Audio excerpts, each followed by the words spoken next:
साल 2002 या 2003 की बात है। किस तरह पाकिस्तान के एक नामवर सिंगर को कराची के इलाके लियाकताबाद की गली में एक शामियाने में हिरासा करके गन पॉइंट पर ज़बरदस्ती परफॉर्म करवाया गया, उनसे गाने गवाए गए। एक ऑडियो स्टूडियो जहाँ पर मैं भी किसी वजह से मौजूद था, वहाँ पर एल्बम रिकॉर्ड हो रहा था। जिनको ऑडियो स्टूडियो को नहीं पता उनके बता दूँ कि वो फैसिलिटी होती है, अक्सर फिल्म में आपने देखा होगा, जहाँ पर सिंगर भी गाना गा रहा होता है, फिर उसके लिए जो म्यूजिशियंस हायर किए गए होते हैं, तबला, गिटारिस्ट, वायलिन प्लेयर, अब दीगर जो कीबोर्ड प्लेयर, सब लोग बैठे होते हैं, पूरा ऑर्केस्ट्रा बैठा होता है।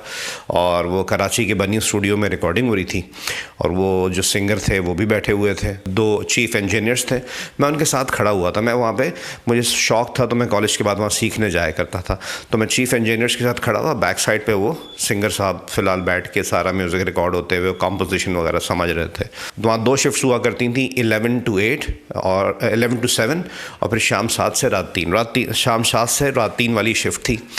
वो सिंगर आए, बड़ा जी प्रोटोकॉल था। मैं बता दूं, एक गाने ने उस सिंगर की पूरी ज़िंदगी, पूरा करियर बना दिया था। उस वक्त साल 2000 या 2001 में वो गाना रिलीज़ हुआ था और उसके बाद वो सेकंड गाना रिकॉर्ड करने के लिए वहाँ पर आए थे। बड़ा जी प्रोटोकॉल था उनका, बड़ा शोहरत थी उनकी।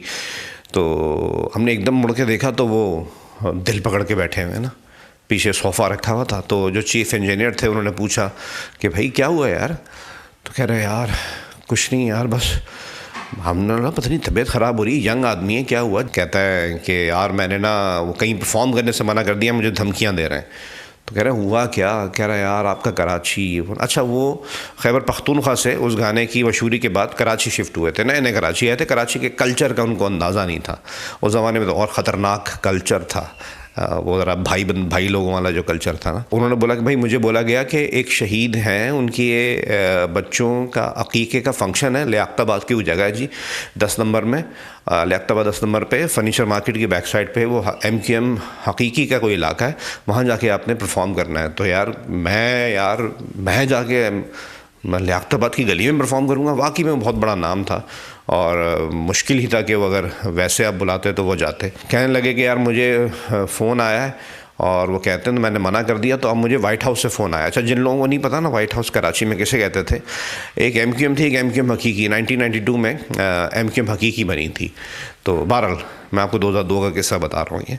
तो MQM हकीकी के मरकज़ वाइट हाउस से, जो लांडी में था गालिबन, अब तो वो मस्मार कर दिया गया था बाद में जब इनमें बुरा वक्त आया।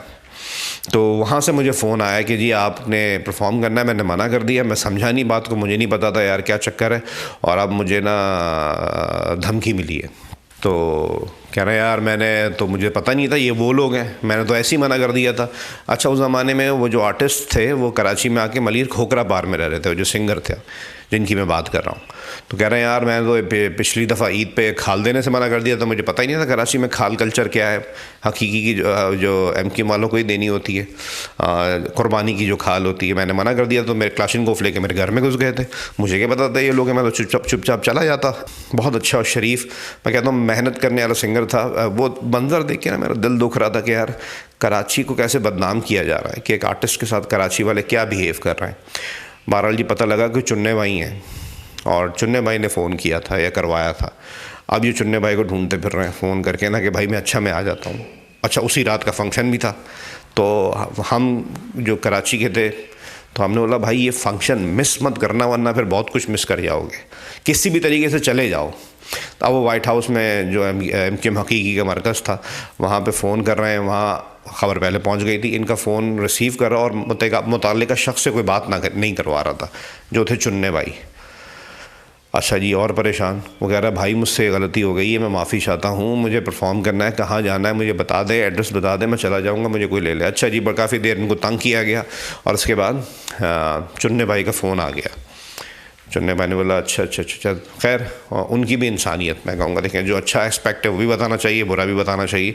उन्होंने बोला मेरी बात सुन भाई, तुम्हें एक काम करो, आना है तुम्हें लियाकताबाद 10 नंबर, तुम्हें एक काम करो हसन स्क्वायर आ जाओ, वहाँ से तुम हमसे मिलना। अगर तुम्हारा दिल मुतमईन हो तो हमारे साथ चलना, वरना वापस चले जाना, कोई तुम्हें कुछ नहीं कहेगा। अच्छा, चुन्ने भाई के बारे में नमीन वाले पता करवाया गया तो पता ही लगा कि चुन्ने भाई को बहुत बड़ा डेंजर आदमी थे उस वक्त ना, भाई थे। उनके क्रेडिट पे बहुत कुछ था कि जी एक दफ़ा हड़ताल में किसी गधे वाले को, किसी गधा गाड़ी वाले को ना जिंदा भी जला दिया था उन्होंने। अभी किस्से भी ज़्यादा होते थे हम कराची में, जो लोग कराची के हैं उनको पता है, कुछ किस्से होते थे, कुछ हकीकत होती थी, मिक्स करके ना एक बंदे का इमेज बना दिया जाता था डेंजर किस्म का। अब कह रहा है यार मैं तो मर जाऊंगा, मुझे नहीं पता यार, इस वक्त जितने लोग हैं आप सब लोग कराची के, यहाँ मेरा साथ दें, मेरे साथ चलें, मैं जाने को तैयार हूँ।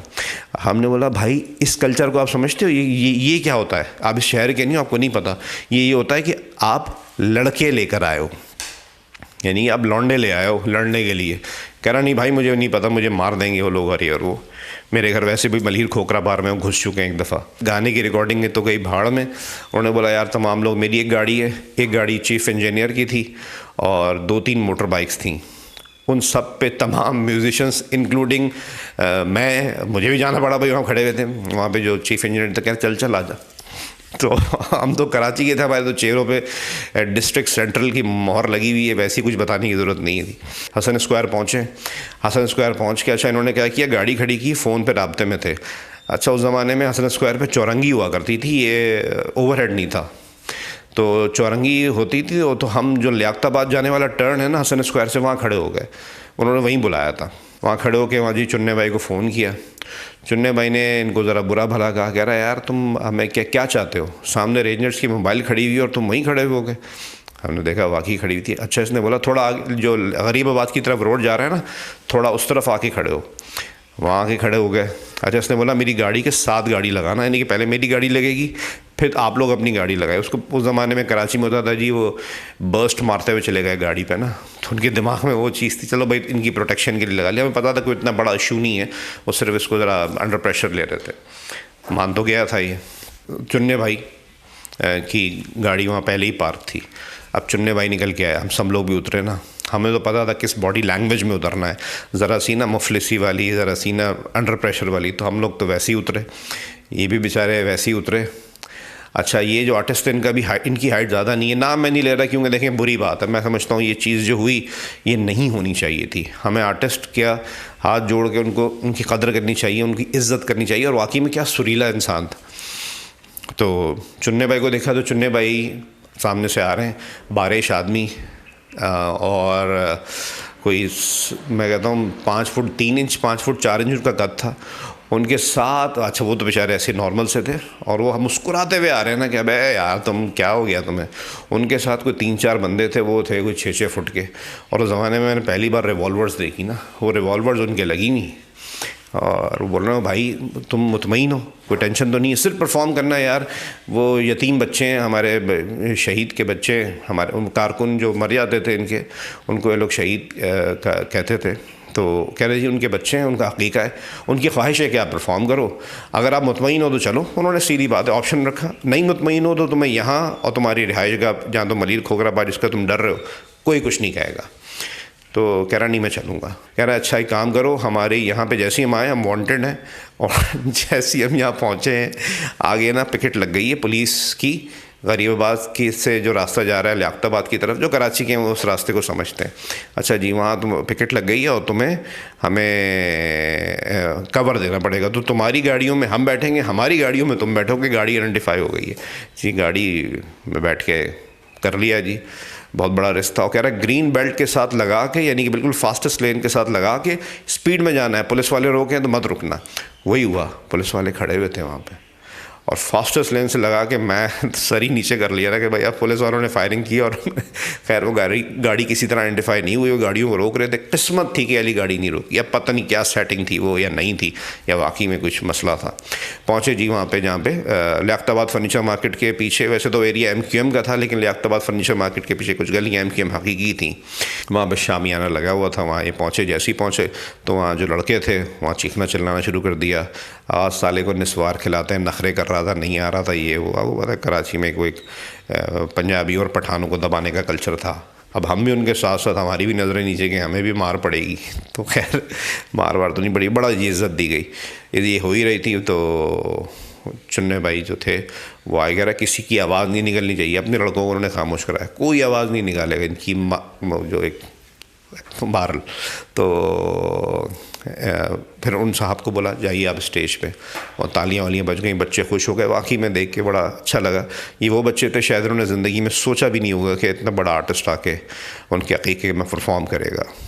चेहरे पे जो खुशी थी वो दीद नहीं थी, नो डाउट। तो हम भी किसी कोने में खड़े हो गए तो ना लड़कों ने बोला ओए पीछे, हमें आवाज़ तो आ रही थी पीछे द्वारों का, उसी गाली देके बोला उसी के साथ आए हैं लोग। अब एक लड़के ने ना ये कतरी यूँ करके मारते हैं ना मुझे मारी। मैंने कहा शर भाई मुड़ के नहीं देखना पीछे है, क्योंकि वैसे किसी की वजह से आप अंडर प्रेशर है, अजाब में है, यहीं कुट लग जाएगी। हमने वो जगह तब्दील की और वो तब्दील करते करते ज़रा काफ़ी टाइम हो गया।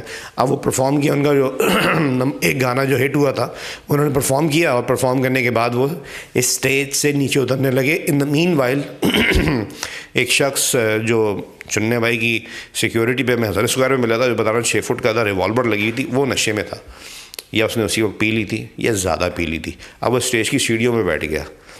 अब वो रिवॉल्वर के इशारे से बोल रहा वंस मोर। उन्होंने बोला अच्छा चलो, ऑडियंस तो नहीं कह रही, आप कह रहे हैं, आपके पास अभी तमंचा है तो आप ही है। खुदा एक दफ़ा और गाया वही गाना उन्होंने, वंस मोर, सीढ़ियों पे रिवॉल्वर के साथ नशे में बोला वंस मोर को 2-3 दफ़ा एक ही गाना उन्होंने वंस मोर करवाया। उसके बाद किसी तरह हम चुन्ने भाई को ढूंढ के लेकर आए। सर इनको उतरने नहीं दे रहे हैं, खुदा का वास्ता इनको उतरना है।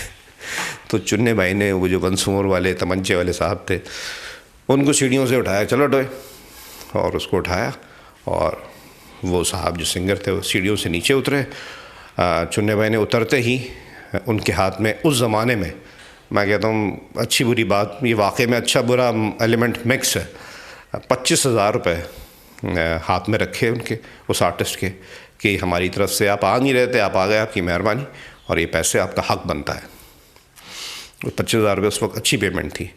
और उस आर्टिस्ट की बड़ाई ये है कि सर ये 25,000 रुपये आपके जो शहीद कारकुन उनके बच्चे उनको मेरी तरफ से दे दिएगा, उसी वक्त वापस कर दिया, क्या उन कारकुन के बच्चों को दे दें। और वो अपनी गाड़ी में बैठ के वहाँ से निकल गई। हमने वो निकले स्पीड में, हमें पता नहीं लगा। अच्छा गाड़ी, उनकी गाड़ियों में जो म्यूजिशियन भर के आए थे वो खड़े हैं, हम किसकी गाड़ी में जाएं? तो एक ही गाड़ी में हम सारे लोग भरे, और बाकी चीज़ें बाइकों पे। एक अजीब सीन, पुरानी सब्ज़ी मंडी जिनको पता है 100 स्क्वायर के पास है, फ़ोन आया गया यार मैं यहाँ बैठा हुआ हूँ। हम तो समझे तो पता नहीं कहाँ चले गए, कहीं चुन्ने भाई ने कहीं साइड पर तो नहीं रख लिया। तो खैर पता लगा जी वहाँ बैठे हैं, चाय की होटल। उस ज़माने में रात में आर्टिस्ट बैठा करते थे, ये नदीम जाफरी वगैरह सब लोग वहीं होते थे। तो खैर वही अड्डा था, तो वो साहब भी वहाँ चले गए, वहाँ बैठे हुए थे सब। हम लोग वहाँ चले गए कि यार हमें छोड़ गए आप। तो कह रहा है यार हाँ मैं ये शहर छोड़ जाऊँगा, मुझे बहुत आज तकलीफ़ हुई है, मुझे ये लोग क्या है, कैसा शहर है। फिर हम सब ने समझाया कि देखो यार बुरा हुआ, गलत हुआ, लेकिन आपने सही किया, यहाँ पे चलने का यही रूल है। बहरहाल उसके बाद वो मलीर खोखरा पार से मलीर कैंट शिफ्ट हो गए, और उनको कुछ चीज़ें समझ में आनी शुरू हुई, और अब वो मुल्क से बाहर होते हैं। कुछ सालों पहले आपने उनको एक रमज़ान ट्रांसमिशन को होस्ट करते हुए भी देखा। बस इतना ही बताऊँगा मैं, क्योंकि देखें इज़्ज़त होनी चाहिए। आर्टिस्ट था, मुझे नहीं अच्छा लगा, कराची में बहुत कुछ ऐसा हुआ है, लेकिन ये एक वाक़या था, मैंने सोचा आप लोगों से शेयर करूँ।